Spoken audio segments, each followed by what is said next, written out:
Complacency. Is it really me? Or is it the pressure of existing in this realm has nicked and teetered my psyche in such a way I'm dull, null, and void? There must be a reason. Someone doesn't want me to harvest all of my magic. Yeah, that would make sense. The way it's all set up, this is where they want me to be. Overachieved, overextended to prove or fix whenever, with no reservation, no preservation of self.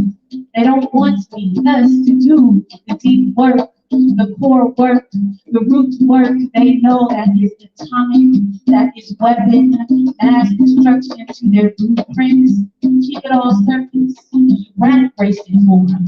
Another marketing scheme, romanticize self-care. Imagine. The mind of Black woman fueled by Audre Lorde's expression that self-care is political warfare. We don't have to beat ourselves into the ground to save and nurture everyone else. We don't need vices to make it through. The best thing we can do is put us first. All we have to do is take care of ourselves and selfishly in the most simplest ways. Drink water with no alarm. Be fluid. Take a walk with no plan. Be physically sound. Breathe. Not only for a degree, also for personal growth. Do community at your pace so you can be here for eons. Talk about your story and allow for healing. And inhale slowly deep into yourself. You can feel your youth and be so determined to be so well. So all we are and all we do is not waited by chance.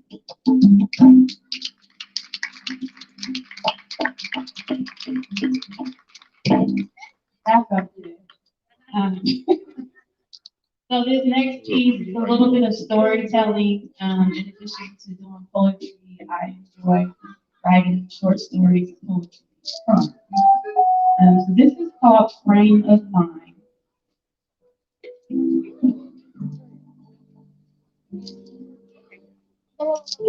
How much for the children?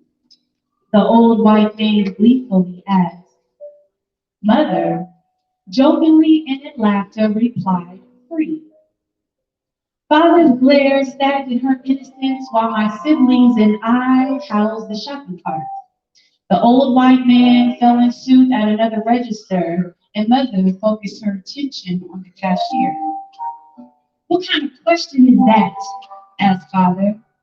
Mother, in her naivete, couldn't understand the faults father found. Only by him making reference to film did she particularly tune in.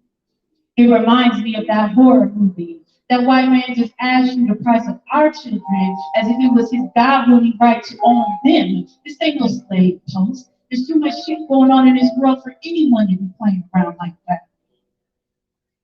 Father's words churned mother's soul uneasy. Her eyes gazed as her head accounted for each of us in rhythm. Mother was calculating. Did she misinterpret the man's offer? Her mind turned viewmaster. Her furrowed brow dissected each frame. Frame one. The checkout section of a grocery store. People are wrapping up their shopping and falling victim to big sale displays. Frame two. White elderly couples squandering their retirement years in Costco. This was certainly a leisurely trip. The proof was in the vacant pack of golf balls and New York Times bestseller book in their hands. Frame three. A family of five, three kids in tow, deciding which line would make for a quick exit. Frame four. White elderly man standing next to the mother of the family. White elderly man is smiling and slightly leaning the mother's direction. The mother is listening, her head cocked to the left and engaged. I mean, I thought he was playing around. I only said free because I was thinking of myself and the freedom I wanted. Some adult time. Mother pleaded as the severity of what took place settled in her chest. I was planning too. I'd never sell mine. Her voice drifted off. Mother's body stiffened, her head again cocked as her eyes locked with Father's. Her body lit found refuge under her top lip. Father's eyes time-lapse history and briefed her on current events. Mother watched him as a chill turned violent storm in her body. First, her confusion resided in her bone marrow. Next, her confusion turned into self-anger to the realization she wasn't as bold as she thought. Her frames were distorted by slithers of her conditioning.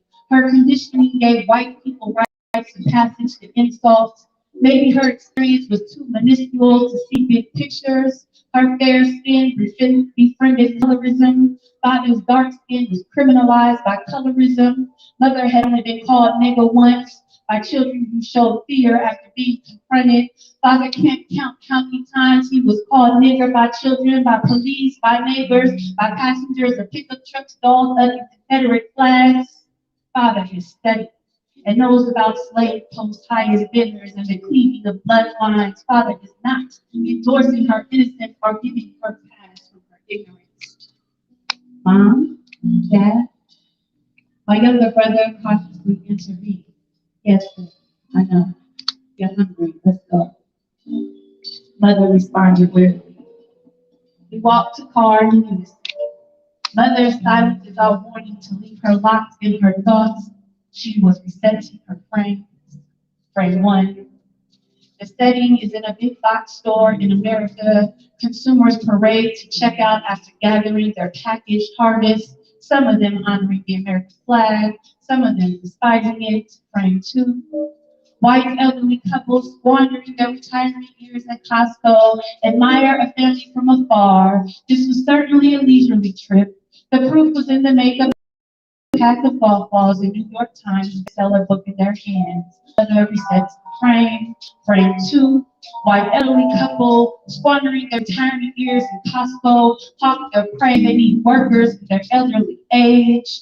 Frame three, a black family of 5 with 3 children in tow. Mother and father, both healthy and present. They are happy they stuck to their grocery list. Frame four, elderly man standing next to mother of the family. Elderly man is smiling and slightly leaning in the mother's direction. The mother is listening, her head cocked to the left and engaged. Frame five. Mother's face appears alarmed. Father's face is disgruntled. Frame five. Mother's face appears disgusted. Father's face is disgruntled. Frame five. Mother's face appears apprehensive. Father's face is disgruntled. Frame five. Mother and father's face is disgruntled.